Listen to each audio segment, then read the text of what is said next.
Tenemos que saber las características del primer Pentecostés para entender el segundo. Quiero agradecerle al pastor Manrique y a su equipo por la obra de preparación que han hecho para este ciclo de conferencias. Han trabajado arduamente, preparando todo, el personal, el lugar, para que esta serie pueda tener éxito. Muchas gracias a la iglesia de Oakland, las otras iglesias involucradas, por el esfuerzo que han hecho para el éxito de esta serie de conferencias. Ahora, esta noche el título de nuestro tema es La cruz y el fuego. Pero antes de comenzar, queremos pedir la bendición del Señor. Siempre debemos orar antes de abrir la palabra. Así que les invito a inclinar sus rostros y vamos a orar. Padre Celestial, gracias te damos por el privilegio de encontrarnos aquí, un grupo de tu pueblo, para estudiar tu santa palabra. Pedimos, Señor, que esa palabra haga un impacto sobre nuestras mentes y nuestros corazones. Te ruego, Señor, que nos ayudes a entender lo que ocurrió en el Pentecostés, porque creemos que tú vas a derramar el Espíritu Santo en mayor abundancia hacia el final de la historia. Acompáñanos, pues, ilumínanos, danos tu poder. Te lo imploramos en el nombre de nuestro amante Salvador Jesús. Amén. Hay un vínculo indisoluble entre el sacrificio de Cristo y el fuego que cayó en el día del Pentecostés. No se pueden separar. Ahora, cuando pensamos del Pentecostés, generalmente nos enfocamos en lo que pasó en la tierra. Sabemos que se vieron lenguas de fuego, hubo un recio viento, y todos los presentes empezaron a hablar en idiomas que nunca habían conocido antes. Eso es lo que la mayoría de la gente conoce cuando hablan del Pentecostés. Pero vamos a encontrar en nuestro estudio que el evento importante en el día del Pentecostés no ocurrió en la tierra, sino en el cielo. Y lo que sucedió en la tierra sencillamente fue un anuncio terrenal de un evento muy importante que ocurrió en el santuario celestial.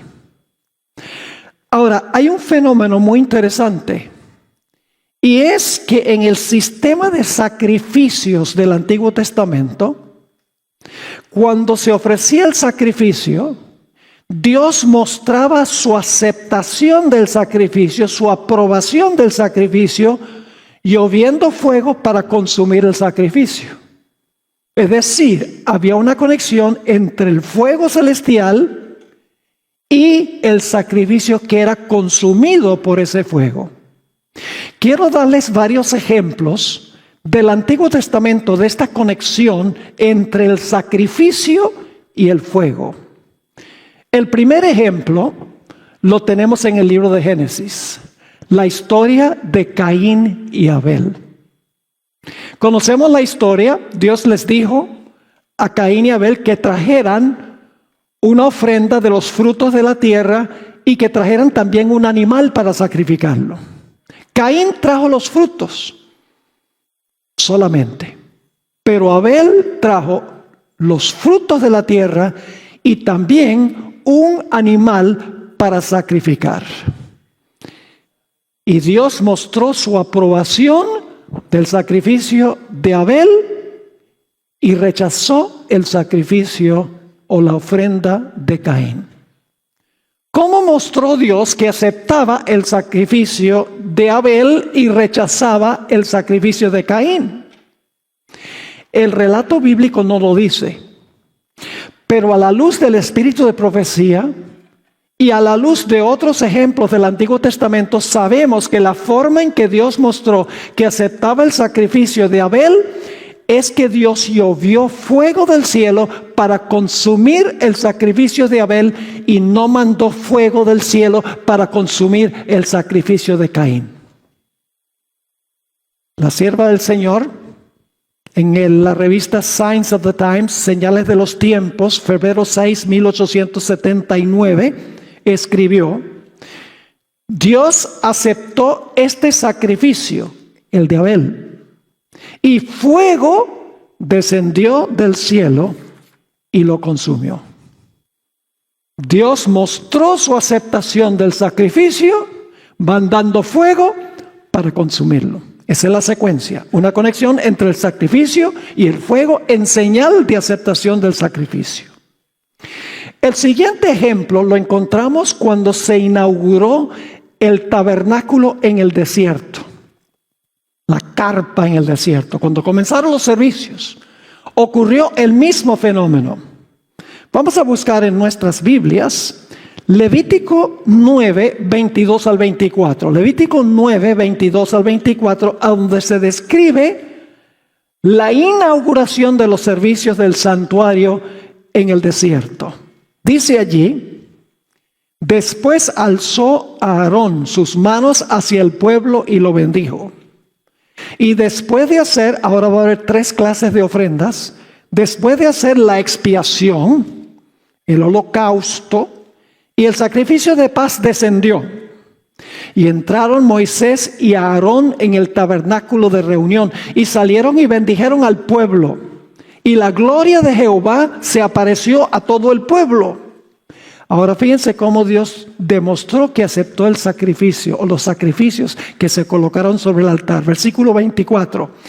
Y salió fuego de delante de Jehová y consumió el holocausto con las grosuras sobre el altar, y viéndolo todo el pueblo, alabaron y se postraron sobre sus rostros. ¿Cómo mostró Dios que aceptaba el sacrificio? Lloviendo fuego del cielo para consumir el sacrificio. El siguiente ejemplo lo tenemos del periodo de la monarquía hebrea. Vayan a Primera de Crónicas 21 y el versículo 26.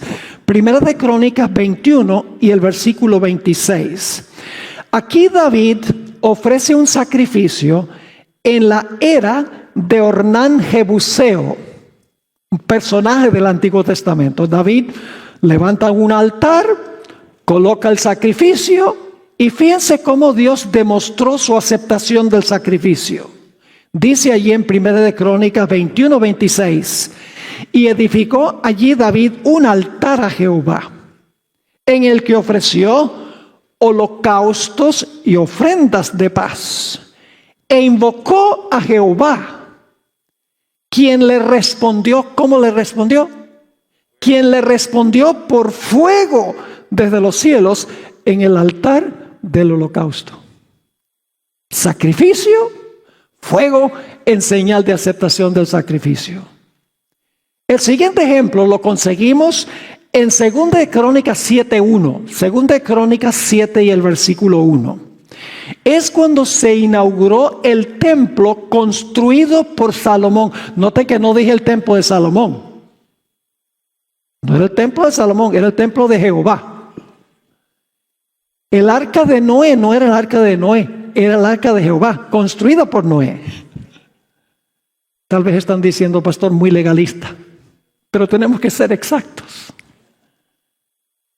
Cuando Salomón terminó de construir el templo, ofreció sacrificios y Dios demostró su aceptación de la misma manera otra vez. Noten 2 de Crónicas 7 y el versículo 1. Cuando Salomón acabó de orar, descendió fuego de los cielos y consumió el holocausto y las víctimas, y la gloria de Jehová llenó la casa. ¿Cómo demostró Dios que aceptó los sacrificios? Lloviendo fuego para consumir los sacrificios. El último ejemplo que le voy a dar del Antiguo Testamento fue en el tiempo de los profetas, específicamente el profeta Elías en el Monte Carmelo.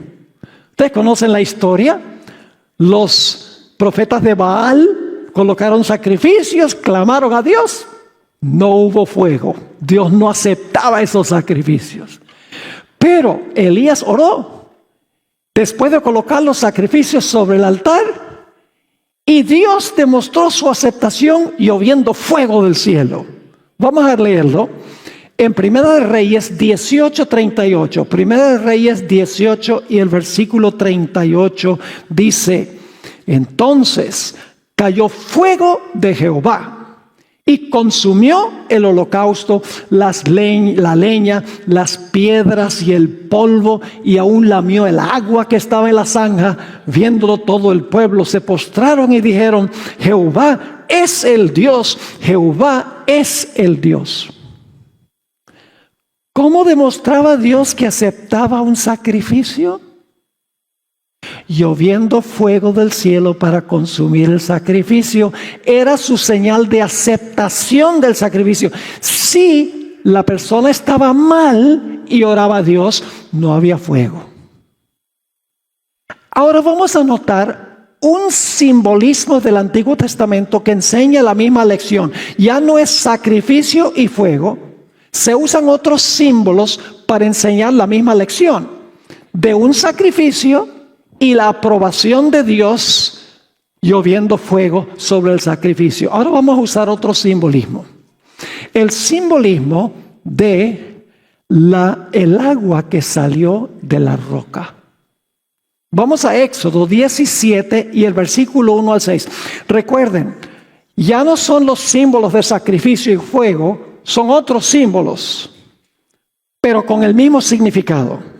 Éxodo 17, 1 al 6, vamos a leer, es un pasaje largo, pero muy importante.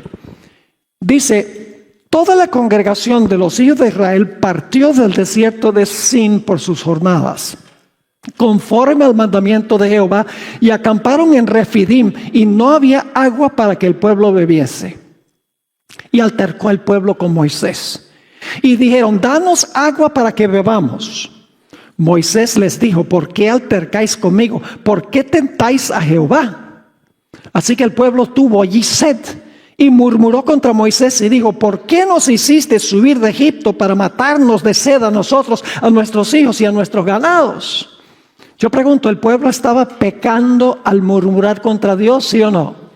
¿Merecían caer bajo el juicio de Dios? ¿Merecían ser castigados por su pecado? Claro que sí. Versículo 4. Entonces clamó Moisés a Jehová diciendo: ¿qué haré con este pueblo? De aquí a un poco me apedrearán. Y Jehová dijo a Moisés: pasa por delante del pueblo y toma contigo de los ancianos de Israel, y toma también en tu mano tu vara. Ese es el primer símbolo. Le dice: toma tu vara con la que golpeaste el río y ve. Es el río Nilo. Versículo 6. He aquí que yo estaré delante de ti allí sobre la peña en Horeb. Ahora fíjense qué interesante. Está la peña y Dios dice, en este caso es Jesús. Jesús está parado sobre la peña. Es decir, está el símbolo que es la peña y lo que representa la peña, Jesús parado en la peña. ¿Están entendiendo? Vamos a ver que es un detalle muy importante. Así que dice: he aquí yo estaré delante de ti allí sobre la peña en Horeb, y golpearás la peña y saldrán de ella aguas y beberá el pueblo. Y Moisés lo hizo así en presencia de los ancianos de Israel. Ahora, para entender este pasaje, necesitamos interpretar los símbolos del pasaje. En el pasaje hay 3 símbolos. El primer símbolo es la roca. ¿Qué representa la roca? Esa es la primera pregunta que nos hacemos. En segundo lugar, tenemos, ¿qué cosa? Tenemos una vara que golpea la roca. ¿Qué representa o simboliza la vara? Y el tercer símbolo que tenemos es el agua que salió de la roca. ¿Qué representa el agua? Roca, vara y agua. Si podemos entender lo que significan esos símbolos, podemos entender qué quiso Dios enseñar con este pasaje. Vamos a Deuteronomio 32 para ver primero qué representa la roca que fue golpeada. Deuteronomio 32, y vamos a leer el versículo 4, el versículo 18 y el versículo 31. Si tuviéramos tiempo leeríamos todo el capítulo, pero quiero recalcar que la roca representaba a una persona. La roca simboliza a una persona. Noten lo que dice allí en Deuteronomio 32, 4. Él es la roca. Yo pregunto, ¿la roca es una persona, sí o no? Sí, representa a una persona. Él es la roca, cuya obra es perfecta, porque todos sus caminos son rectitud. Y ahora dice, Dios de verdad. ¿La roca representa a quién? Dios, Dios de verdad, y sin ninguna iniquidad en Él. Es justo y recto. Vamos al versículo 18. De la roca que te creó, Dios le dice a Israel, de la roca que te creó, ¿qué pasa? Olvidaste. Te has olvidado de Dios tu creador. ¿Qué representa la roca? Dios el ¿qué? El creador. ¿Quién es el creador? El Verbo. Todas las cosas por Él fueron hechas. Y sin Él nada de lo que ha sido hecho fue hecho. Es decir, el que estaba parado sobre la roca era ¿quién? Era Jesús mismo. Vamos al versículo 31, donde el escritor de Deuteronomio va a decir, la roca de los paganos no es como la roca nuestra. Dice ahí en el versículo 31, porque la roca de ellos no es como nuestra roca, y aún nuestros enemigos son de ellos jueces. Ahora, no tenemos que dudar que la roca representa a Jesús. Dice que representa a Dios, pero Jesús es Dios, ¿verdad que sí? Ahora, vamos a 1 Corintios 10 y el versículo 1 al 4. 1 Corintios, el capítulo 10 y el versículo 1 al 4, a donde claramente dice a quién representa la roca. Dice allí en 1 Corintios 10, vamos a leer los versículos 1 al 4. Porque no quiero, hermanos, que ignoréis que nuestros padres todos estuvieron bajo la nube y todos pasaron el mar. Y todos en Moisés fueron bautizados en la nube y en el mar. Y todos comieron el mismo alimento que, ¿cómo se llamaba ese alimento? Maná. ¿Y qué representaba el maná? A Jesús. Jesús dijo, yo soy el maná que descendió del cielo. El maná representaba a Cristo. Así que dice, comieron el mismo alimento espiritual y todos bebieron la misma bebida que el agua era simbólica. El agua representaba algo. Sí, porque no era H2O solamente, era agua de verdad. Pero el agua representaba algo mucho mayor porque era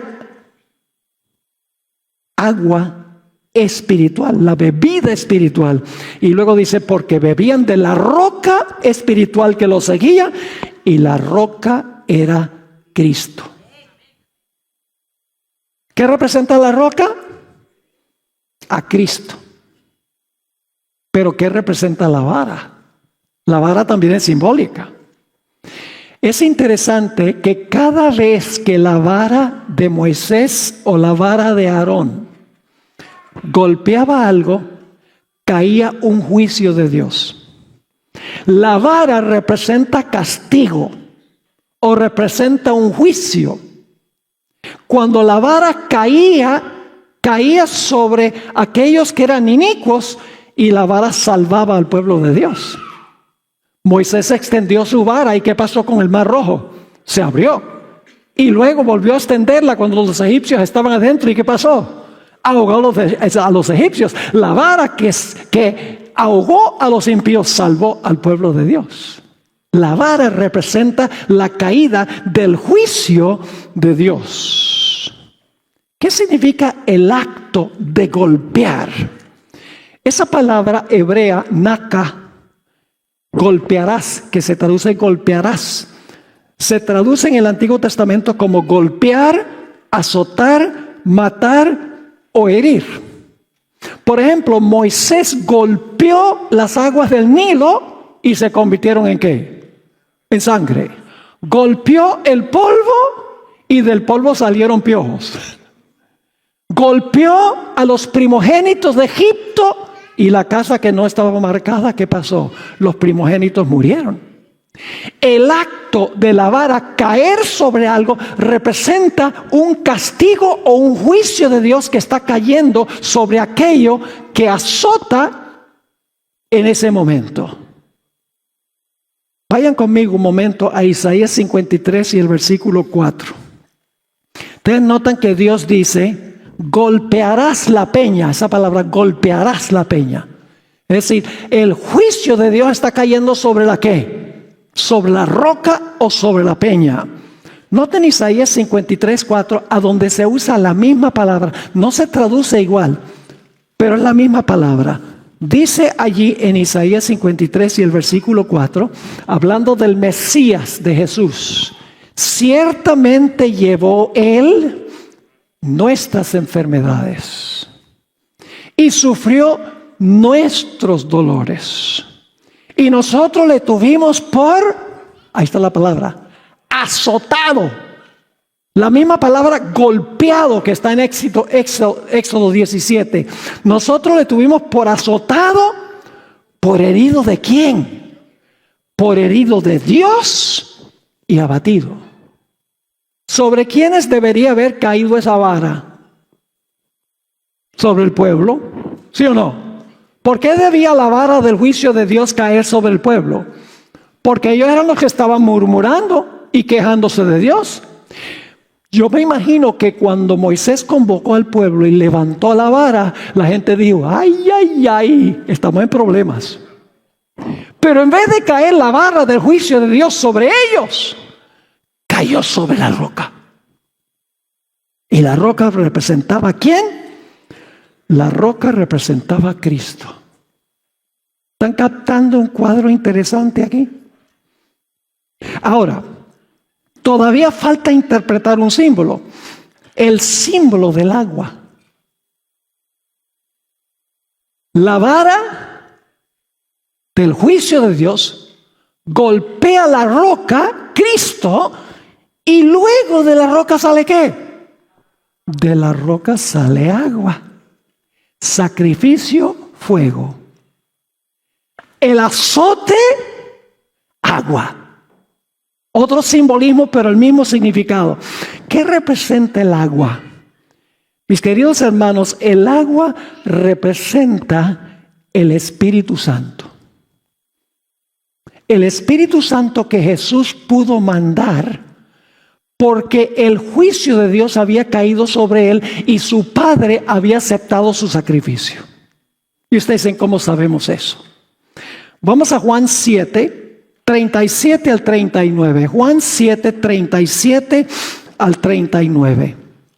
¿Ustedes recuerdan que Jesús una vez dijo: el que tenga sed, venga a mí y beba? ¿De dónde sale entonces el agua? ¿De dónde sale el agua? De Jesús.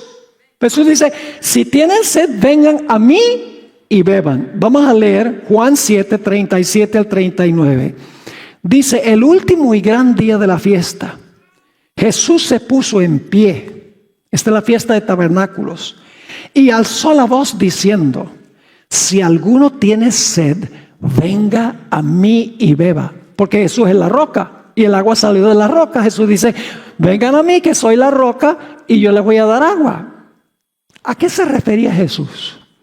Versículo 38. El que cree en mí, es decir, el que confía en mí, el que me recibe como Salvador personal, como dice la Escritura, de su interior, ¿del interior de quién? Del que bebe. De su interior correrán ríos ¿de qué? Ríos de agua viva. Es decir, bebemos del agua de la roca, el agua entra y entonces nosotros nos convertimos en tributarias del agua que bebimos. Sigue diciendo: el que cree en mí, como dice la Escritura, de su interior, es decir, del que cree, de su interior correrán ríos de agua viva. ¿A qué se refería Jesús? Esto dijo del Espíritu. ¿Qué representa el agua? El Espíritu. Esto dijo del Espíritu que habían de recibir ¿quiénes? Los que creyesen en Él. ¿Qué significa beber el agua? Creer en Jesús. Y cuando bebemos el agua, ¿qué pasa? Nos llenamos de agua y ahora le damos agua a los demás. Esto dijo del Espíritu que habían de recibir los que creyesen en Él. Y ahora fíjense, pues aún no había venido el Espíritu Santo, porque Jesús no había sido aún glorificado. ¿Cuándo es que se derramó el Espíritu Santo? En el día del Pentecostés. Quiero que capten el significado del simbolismo. La vara del juicio del Padre, le tuvimos por azotado, por herido de Dios. La vara del castigo y del juicio del Padre cayó sobre Jesús. Y el Padre aceptó el sacrificio de Cristo y por lo tanto estuvo dispuesto de enviar el Espíritu Santo o de darle a los creyentes agua. ¿Están entendiendo el simbolismo? Déjenme darles un poquito, una ilustración para que puedan entenderlo mejor. El cielo en Fresno ha estado muy nublado, pero en una noche clara uno sale y hay esa luna llena, esa luna hermosa. Decimos la luna romántica. Y decimos, qué linda está la luna.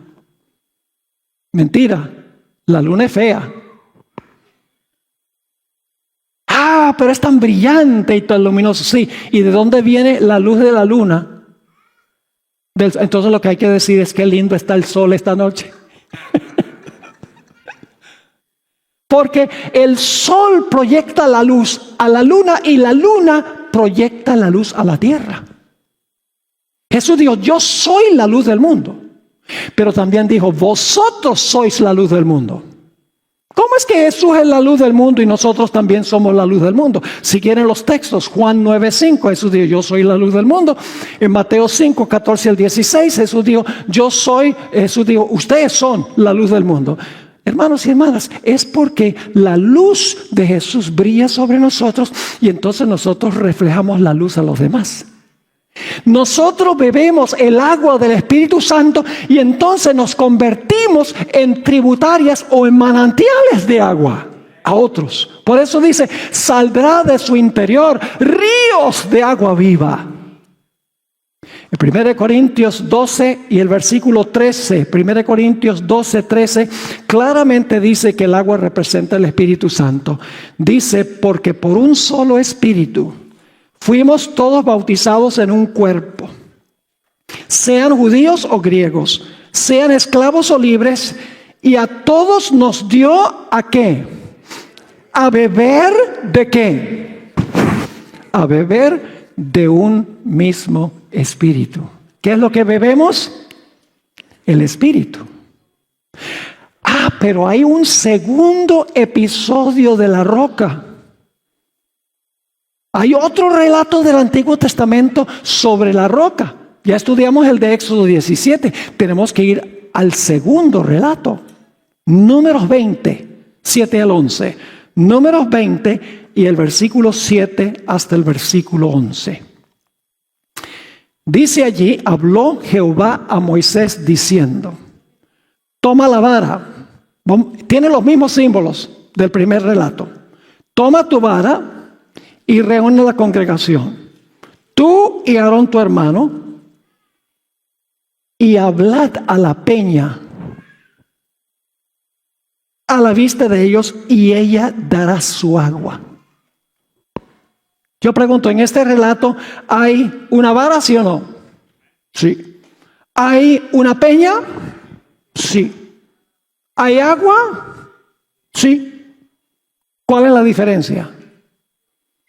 La primera vez la roca fue golpeada para que saliera el agua. Mientras que la segunda vez Moisés tenía que pedirle a la roca que le diera su agua. Sigamos leyendo. Sigue diciendo en el versículo 8, toma la vara y reúne la congregación, tú y Aarón tu hermano, y hablad a la peña a vista de ellos, y ella dará su agua, y les sacarás aguas de la peña, y darás de beber a la congregación y a sus bestias. Entonces Moisés tomó la vara delante de Jehová, como él le mandó. Estaba bravo. Ya esto es al final de los 40 años. Estaba hastiado de la rebeldía del pueblo. Y dice: y reunieron Moisés y Aarón a la congregación delante de la peña y les dijo: oíd ahora, rebeldes, ¿os hemos de hacer salir aguas de esta peña? Entonces alzó Moisés su mano y golpeó la peña con su vara 2 veces. Y salieron muchas aguas y bebió la congregación y sus bestias. Esto le costó a Moisés la entrada a la tierra prometida. Así de serio fue. Pero ¿por qué fue tan serio el pecado de Moisés? Decimos, bueno, porque fue desobediencia. Pero fue un castigo drástico. Quiero leerles una cita que encontramos en el libro Patriarcas y Profetas, página 442, de por qué fue tan serio el pecado de Moisés. Dice allí, Patriarcas y Profetas 4:42, por su acto temerario, Moisés restó fuerza a la lección que Dios se proponía enseñar. Siendo la roca un símbolo de Cristo, había sido herido una vez, la primera vez, cuando la roca fue golpeada. Había sido herido una vez, como Cristo había de ser ofrecido una vez. La segunda vez bastaba hablar a la roca, así como ahora solo tenemos que pedir las bendiciones en el nombre de Jesús. Al herir la roca por segunda vez, se destruyó el significado de esta bella figura de Cristo. Si queremos el Espíritu Santo hoy, ¿Cristo tiene que morir de nuevo? ¿Tiene que ofrecerse el sacrificio para que venga el fuego hoy? ¿Hay que golpear la roca de nuevo para que salga agua? No. Pedid y se os dará. Vamos a leer ese pasaje. Lucas 11 y el versículo 13. Lucas 11 y el versículo 13. Jesús declaró: pues si vosotros siendo malos sabéis dar buenas dádivas a vuestros hijos, ¿cuánto más vuestro Padre Celestial dará el Espíritu Santo a los que se lo pidan? ¿Están entendiendo el simbolismo? Profundo simbolismo tenemos en estas historias. Dios quería enseñarle a Israel, cuando Moisés golpeó la roca la primera vez, que Cristo, la roca, iba a caer bajo el juicio de Dios solo una vez, por su muerte en la cruz. Y después de eso, para recibir el Espíritu Santo, solo es necesario pedir el Espíritu Santo. Qué triste que hay una iglesia en el mundo que enseña que en cada misa Jesús es sacrificado de nuevo y sacrificado de nuevo y sacrificado de nuevo y sacrificado de nuevo. Cuando el libro de Hebreos dice que cuando Jesús murió, murió de una vez por todas. No tiene que morir más. Jesús agotó el pecado. Ahora hablemos un poquito sobre el lugar a donde entró Jesús cuando ascendió al cielo. Quiero repasar una serie de eventos a la luz del santuario.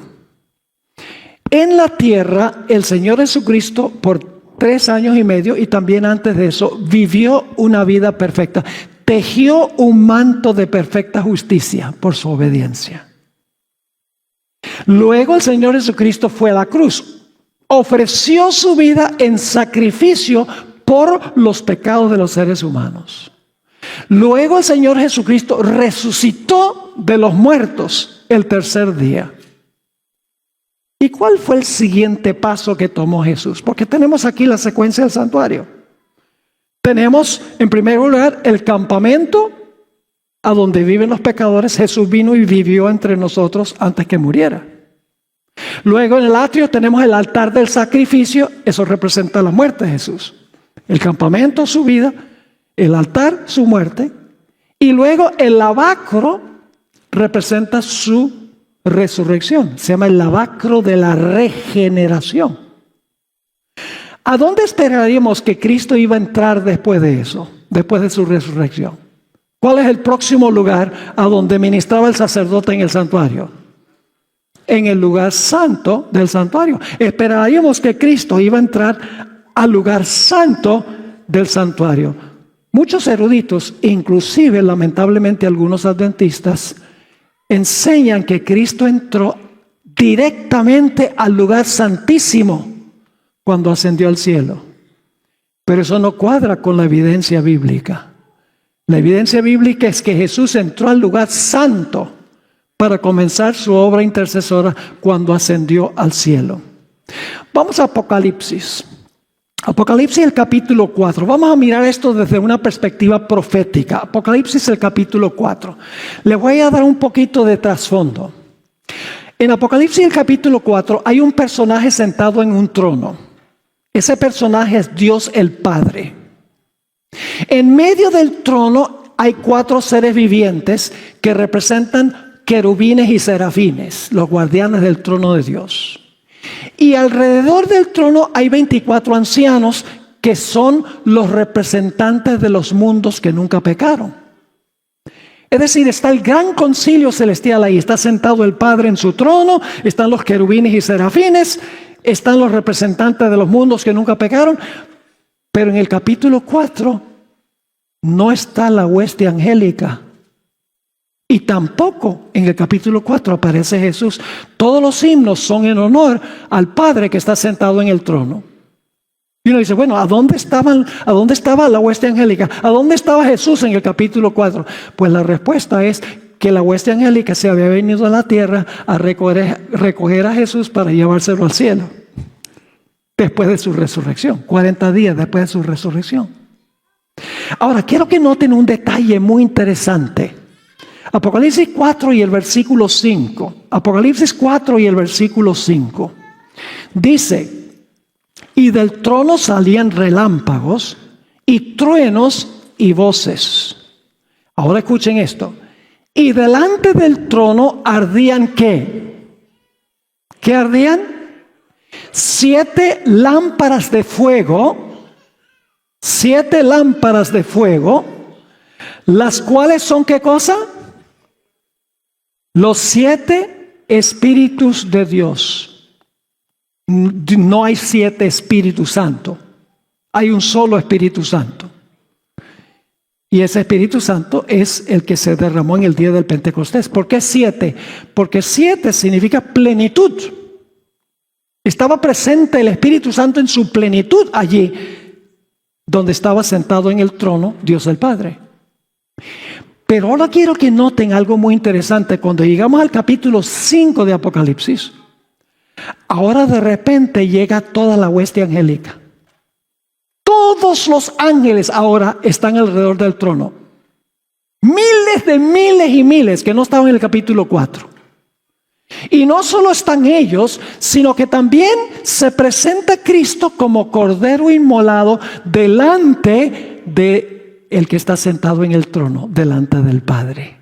Se presenta con todas sus heridas, como el Cordero. El Cordero representa a Cristo Jesús. Y luego quiero que noten que cuando Jesús se presenta, mostrando las señales en su cuerpo de su muerte en la cruz, en el capítulo 5 y el versículo 6 nos dice algo en cuanto a los 7 espíritus. En el capítulo 4, los 7 espíritus están ¿dónde? Los 7 espíritus están en el cielo, donde está el trono. Pero ahora algo va a pasar con los 7 espíritus. Dice en el capítulo 5 y el versículo 6, y miré y vi que en medio del trono y de los 4 seres vivientes y en medio de los ancianos estaba en pie un ¿qué? Un cordero como inmolado. Jesús estaba regresando del campo de batalla y tenía las heridas, pero volvió vivo. Así que dice, un cordero como inmolado, que tenía 7 cuernos y 7 ojos, los cuales son los 7 espíritus de Dios. Y ahora viene este detalle, 7 espíritus de Dios, ¿cómo? enviados por medio de la tierra. En el capítulo 4 están allá.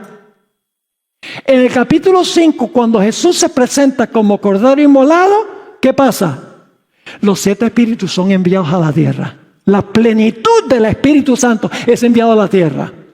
Sacrificio, las señales del sacrificio, seguido por el envío de la plenitud del Espíritu Santo a la tierra. Qué tremendo simbolismo. Elena White explicó de una forma espectacular esta escena de la ascensión de Jesús. Es un pasaje largo, pero voy a tomar el tiempo para leerlo porque es tremendo. Deseado de todas las gentes, 772 y 773.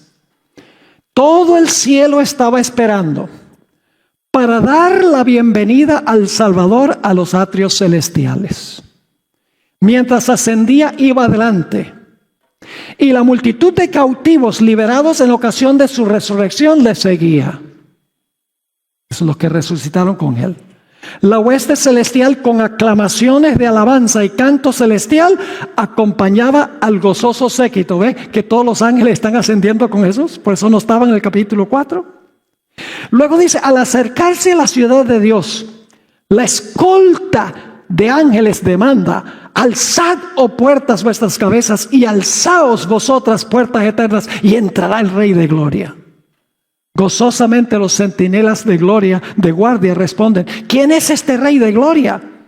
Dicen esto no porque no sepan quién es, sino porque quieren oír la respuesta de sublime loor: Jehová el fuerte y valiente, Jehová el poderoso en batalla, porque viene del campo de batalla. Alzado puertas vuestras cabezas, y alzaos vosotras, puertas eternas, y entrará el Rey de gloria. Vuelve a oírse otra vez: ¿quién es este Rey de gloria? Porque los ángeles no se cansan nunca de oír ensalzar su nombre. Y los ángeles de la escolta responden: Jehová de los ejércitos, Él es el Rey de gloria. Entonces los portales de la ciudad de Dios se abren de par en par, y la muchedumbre angélica entra por ellos en medio de una explosión de armonía triunfante. Ahora, ¿quiénes están allí? Ahí está el trono, y en derredor el arco iris de la promesa. Ahí están los querubines y los serafines, que son los 4 seres vivientes. Los comandantes de las huestes angélicas, los hijos de Dios, los representantes de los mundos que nunca cayeron. Ahí están los 24 ancianos. Están congregados. El concilio celestial del cual Lucifer había acusado a Dios y a su Hijo, los representantes de aquellos reinos sin pecado sobre los cuales Satanás pensaba establecer su dominio, todos están allí para dar la bienvenida al Redentor. Sienten impaciencia por celebrar su triunfo y glorificar a su Rey. Pero con un ademán Él los detiene. Jesús le dice: no canten. Todavía no. No puede ahora recibir la corona de gloria y el manto real. Entra a la presencia de su Padre. Se va a presentar como Cordero inmolado ahora. Entra a la presencia de su Padre. Señala su cabeza herida, su costado traspasado, sus pies lacerados. Alza sus manos que llevan la señal de los clavos. Se está presentando como el sacrificio, ¿sí o no? Presenta los trofeos de su triunfo. Ofrece a Dios la gavilla de las primicias, aquellos que resucitaron con Él como representantes de la gran multitud que saldrá de la tumba en ocasión de su segunda venida. Se acerca al Padre. Me hubiera gustado estar allí. Se acerca al Padre, ante quien hay regocijo por un solo pecador que se arrepiente. Desde antes que se fueran echados los cimientos de la tierra, el Padre y el Hijo se habían unido en un pacto para redimir al hombre en caso de que fuese vencido por Satanás. Habían unido el Padre y el Hijo sus manos en un solemne compromiso de que Cristo sería fiador de la especie humana. Cristo había cumplido este compromiso cuando sobre la cruz exclamó: consumado es. Se dirigió al Padre Así, cuando Jesús dijo consumado es en la cruz, estaba hablando a su Padre. El pacto había sido llevado plenamente a cabo. Ahora declara: Padre, consumado es. He hecho tu voluntad, oh Dios mío. He completado la obra de la redención. Si tu justicia está satisfecha, aquellos que me has dado, quiero que donde yo estoy, ellos estén también conmigo. Necesito saber si el sacrificio ha sido aceptado o no. Por eso se presenta como cordero inmolado. Se oye entonces la voz de Dios proclamando que la justicia está satisfecha. Satanás está vencido. Los hijos de Cristo que trabajan y luchan en la tierra son aceptos en el amado. Delante de los ángeles celestiales y los representantes de los mundos que no cayeron, son declarados justificados. Donde Él esté, allí estará su iglesia. La misericordia y la verdad se encontraron, la justicia y la paz se besaron. Los brazos del Padre rodean a su Hijo y se da la orden: adórenlo todos los ángeles de Dios. ¿Fue aceptado el sacrificio por el Padre? ¿Cómo lo demostró? ¿Cómo los discípulos en la tierra supieron que el sacrificio había sido aceptado? Por las lenguas de fuego en el aposento alto. Fue el anuncio terrenal de que en el cielo Jesús se había presentado como el sacrificio y el Padre había aceptado el sacrificio. Así que dice: con gozo inefable, los principados y las potestades reconocen la supremacía del príncipe de vida. La hueste angélica se postra delante de él, mientras que el alegre clamor llena todos los atrios del cielo. Digno es el Cordero que ha sido inmolado de recibir el poder y la riqueza y la sabiduría, la fortaleza, la honra, la gloria y la bendición. Ahora hablemos un poquito de nosotros. ¿Recibieron los discípulos el Espíritu Santo en el día del Pentecostés? ¿Lo recibieron? Sí, lo recibieron. ¿Por qué? Porque Jesús había presentado ante el Padre y el Padre había aceptado su sacrificio. Las lenguas de fuego fueron las señales en la tierra de que Dios en el cielo había aceptado el sacrificio. Pero ahora que los discípulos recibieron el agua, ¿qué debían hacer? Debían convertirse ellos en manantiales de agua. Noten lo que dice Hechos 1, 7 y 8. Hechos 1, 7 y 8. Y les dijo: no os toca a vosotros saber, está hablando a sus discípulos, los tiempos o las sazones que el Padre puso en su sola potestad, pero recibiréis poder. ¿Cuándo recibieron el poder? ¿Cuándo lo recibieron? En el día del Pentecostés. Ahí fue que cayó el fuego. Recibiréis poder cuando haya venido sobre vosotros el Espíritu Santo. Y ahora fíjense, ¿qué pasa cuando se recibe el poder? ¿Y qué? Me seréis testigos en Jerusalén, en toda Judea, en Samaria y hasta lo último de la tierra. Bebieron el agua para dar el agua. ¿Saben cuál es la señal? La mayor señal de que una persona en verdad ama a Jesús y está convertida: el intenso deseo de salvar a otros. Termino con esta historia. Una historia muy bien conocida. Es la historia de la mujer samaritana. Ustedes la conocen. No voy a ampliar tanto los detalles. Jesús estaba de visita en Samaria. Era mediodía, viene la mujer a sacar agua, Jesús estaba sentado allí. Ella lo ignoró y Jesús le dijo: dame agua de beber. Y dice: ¿cómo es que tú, un judío, le pides a una mujer samaritana agua? Porque los judíos y los samaritanos no se hablan. Y Jesús entonces le dice: mire, esta agua uno la toma y vuelve a tener sed. Pero yo tengo un agua que te puedo dar, donde no vuelves a tener sed jamás. Y fíjense que el conocimiento de esta mujer crece. Primero ella dice, este es un judío. Luego cuando Jesús le revela su vida, dice, yo creo que eres profeta. Y luego al final, creo que eres el Mesías. En el proceso del contacto, ella recibió a Jesús como su Salvador. ¿Y qué hizo inmediatamente después de haber recibido o bebido el agua, por así decirlo, de recibir el Espíritu? Inmediatamente volvió a su pueblo, Sicar. Y fue de puerta en puerta, ya no tenía vergüenza. Fue a sacar agua a mediodía, porque nadie va a sacar agua a mediodía. Había tenido 5 hombres en su vida, y con el que vivía no era su esposo. Era una mujer medio inmoral, o inmoral y media, podríamos decir. Y ahora no tiene vergüenza, va de puerta en puerta. He hallado al Mesías, he hallado al Mesías, he hallado al Mesías. Y la gente dice, ¿qué? Sí, vengan. Y la mujer, con todo el pueblo de Sicar, ahora van a donde está Jesús.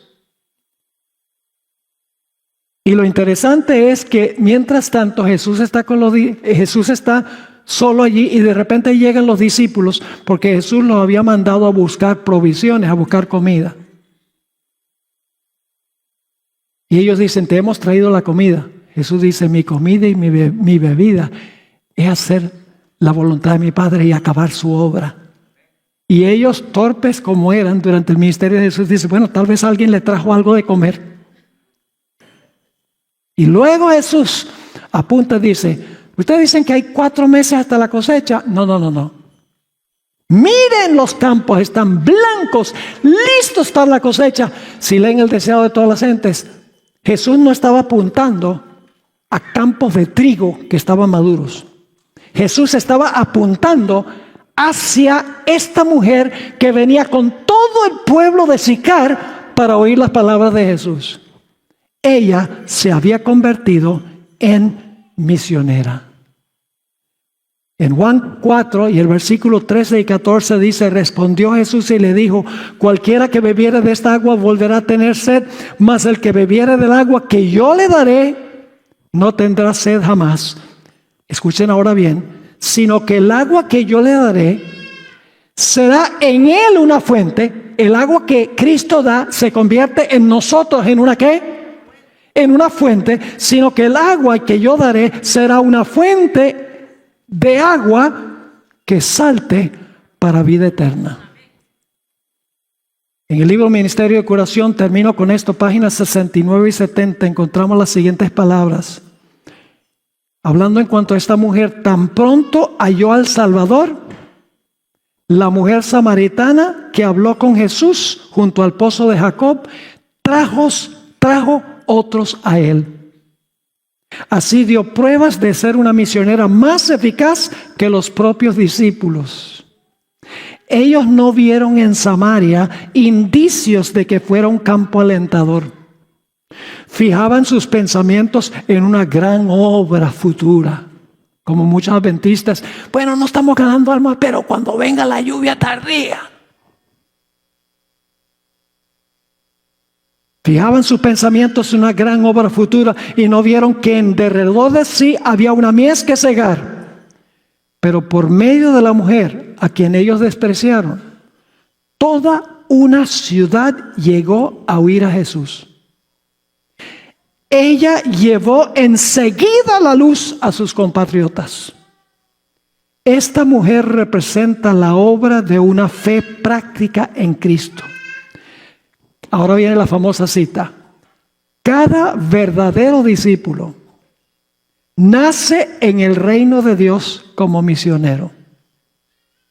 Así que si tú no eres misionero o misionera, no has nacido en el reino de Dios. Porque dice, cada verdadero discípulo nace en el reino de Dios como misionero.